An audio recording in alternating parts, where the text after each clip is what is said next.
Alam niyo ba kung ano ang computer? At ano-ano nga ba ang mga parte nito? Well, sa video na ito malalaman nyo kung ano ang computer, at ano-ano ang iba't ibang bahagi na bumubuo rito. Okay, simulan natin ang kahulugan ng computer. Ang computer ay isang makina na maaaring mag-imbak at magproseso ng impormasyon. Karamihan sa mga computer ay umaasa sa isang binary system, na gumagamit ng dalawang variable, na mga 0 at 1s, upang makumplito ang mga gawain tulad ng pag-iimbak ng data, pagkalkula ng mga algorithm, at pagpapakita ng impormasyon. Ngayon talakayin naman natin ang iba't ibang parte ng computer system. Ang computer ay binubuo ng iba't ibang bahagi. Narito ang iba't ibang bahagi ng computer system at mga functions ng bawat isa. Number 1. Monitor. Ang monitor o screen display ng computer system ay isang bahagi ng computer system na nagpapakita ng mga impormasyon sa pamamagitan ng mga larawan o text form. Ang computer monitor ay isang output device na nagde-display ng mga impormasyon katulad ng mga larawan, text documents, at mga videos. Number 2. Keyboard. Ang keyboard ay isang input device. Ito ang pangunahing device na ginagamit sa pag-type ng mga letra at mga numero sa computer. Ang component na ito ay ginagamit din para sa editing ng text, pag-delete ng mga impormasyon sa computer. Maliban pa dito, ang keyboard ay napakahalagang gamit sa paglalaro ng mga computer games. Karaniwang naglalaman ang keyboard ng mga keys para sa mga individual na titik o mga letter, numero at espesyal na characters, pati na rin ang mga keys para sa mga partikular na functions. Number 3. Mouse. Ang computer mouse ay isang handheld input device na kumokontrol sa isang cursor sa isang graphical user interface o GUI, para sa pag-execute ng iba't ibang computer applications, at computer tasks, tulad ng pag-open, pagsarado, at pagkopya ng mga files, mula sa computer storage device o external storage device, katulad ng USB at external hard drive. Kadalasan itong ginagamit bilang panturo, paglipat, pagpili, at pag-highlight sa mga text o paragraph na ginagawa ng computer user. Number 4. Headset. Ang mga headset ay kumukonekta sa isang computer, na nagbibigay daan sa gumagamit, na magsalita, at makinig habang pinananatiling libre ang dalawang kamay. Karaniwang ginagamit ito sa pakikinig ng musika, panonood ng mga palabas sa internet, at paglalaro sa computer. Ginagamit din ito sa mga sentro ng serbisyo, katulad ng sa customer at technical na suporta, kung saan maaaring makipag-usap ang mga empleyado sa mga customer habang nagtatype ng impormasyon sa isang computer. Number 5. Motherboard. Ang motherboard o mainboard ay ang pangunahing circuit board sa loob ng system unit ng computer. Ito ang nag-uugnay sa iba't ibang components ng isang computer system. Mayroon itong mga socket para sa CPU, RAM, at mga expansion cards, tulad ng sound card, at graphics card. Konektado rin dito ang hard drive, DVD drive at front panel port na may mga cables, at wires.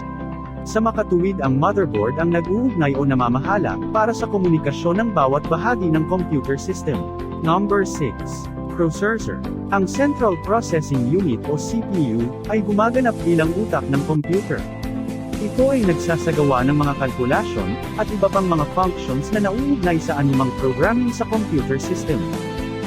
Ang CPU ay pangunahing chip sa isang computer na responsable para sa pagsasagawa ng lahat ng mga gawain. Responsable ito sa pagsasabi sa lahat ng iba pang bahagi sa isang computer kung ano ang gagawin, ayon sa mga tagubilang ibinibigay nito ng mga program software na tumatakbo sa computer system. Number 7. System Unit Case. Ang system case ay ang pangunahing parte ng computer para hawakan ang iba pang mga bahagi ng computer, tulad ng motherboard, power supply, hard disk, CD or DVD drive. Ang isang tipikal na computer case ay sapat din ang laki upang makapag-upgrade ang mga computer users, tulad ng pagdaragdag ng pangalawang hard drive o isang mas mataas na kalidad na video card. Number 8. Power supply. Ang device na ito ay kino-convert ng power supply unit PSU, ang alternating current, sa mas mababang voltahe at regulated DC power, para sa mga panloob na bahagi ng isang computer. Ang mga modernong personal na computer ay karaniwang gumagamit ng mga switch mode na power supply. Ang ilang mga power supply ay may manu-manong switch para sa pagpili ng voltahe ng input, habang ang iba ay automatikong umaangkot sa voltahe ng computer. Number 9. Ang RAM o Random Access Memory ay isang hardware computing device kung saan pinapanatili nito ang operating system, OS, at iba pang mga application programs, at data na kasalukuyang ginagamit upang mabilis silang maabot ng processing device na CPU. Ang RAM ay ang pangunahing memorya sa isang computer system, mas mabilis itong magbasa at sumulat kaysa sa iba pang uri ng storage device, gaya ng hard disk drive HDD, solid state drive SSD, or optical drive. Ang RAM ay isang volatile memory, na ang ibig sabihin nito, ay pinananatili sa RAM ang operating system, OS, at iba pang mga application programs, at mga data na kasalukuyang ginagamit, hanggat ang computer ay naka-on, ngunit ito ay nawawala kapag ang computer ay naka-off. Kapag na-reboot ang computer, ni-reload nito ang OS at iba pang mga files sa RAM, na kadalasan mula sa HDD o SSD. Number 10. Hard disk drive. Ang hard disk drive o HDD ay isang storage device na naglalaman ng lahat ng files at mga application softwares na nakalagay sa computer. Ito ay isang pangalawang storage device na ginagamit upang permanenteng mag-imbak ng data at mga computer programs. Kadalasan ito ay naglalaman ng mga magnetic disk o platter na umiikot sa mataas na bilis. Ang HDD ay non-volatile storage device. Ibig sabihin nito ay isang uri ng memorya ng computer na maaaring magpanatili ng nakaimbak na mga computer application softwares, mga files at mga impormasyon, kahit na naka-off na ang computer system, maliban na lamang kung i-uninstall o burahin ang mga ito ng mga gumagamit ng computer. Number 11. Graphics card. Ang graphics card ay isang uri ng display adapter o video card na naka-install karamihan sa personal computer lalo na sa mga gaming computer. Ang functions nito ay upang magpakita ng graphical na data na may mataas na kalinawan, kulay, at mas mataas na pixels ng mga larawan o videos. Ang isang graphics card ay nagbibigay ng mataas na kalidad na visual display sa pamamagitan ng pagproseso, at pagpapatupad ng graphical na data gamit ang mga advanced na graphical features at functions nito.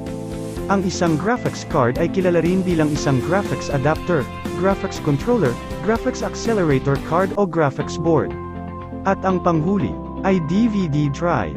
Ang mga CD o DVD drive ay ginagamit upang magbasa ng data at mga application software mula sa mga CD, compact disc, at DVD, digital versatile disc. Ito ay isang aparato na gumagamit ng teknolohiya ng laser upang magbasa at magsulat ng mga data mula sa mga optical disc.